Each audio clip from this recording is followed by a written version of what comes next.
করে দাও একটা নেবে বলছে বারপুর রামনগরে আছে আমার আত্মীয় থাকে একবার लीजिए ना बिस्कुट চেয়ার में बैठ जाइए চেয়ার में बैठ जाइए খাবারটা তো নিয়েও না তো দাদা টাকাটা না এমনিতেই অনেক বদনাম হচ্ছে ফুড ব্লগাররা ফ্রিতে খাচ্ছে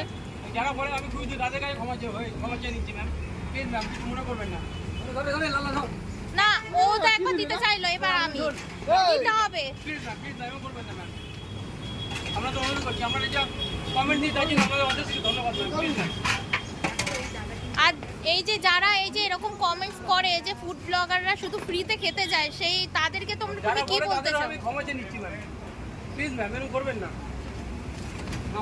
আমি খারাপ বলতে পারি না কিন্তু ম্যাম তাদের আমি ক্ষমা চেয়ে নিচ্ছি ম্যাম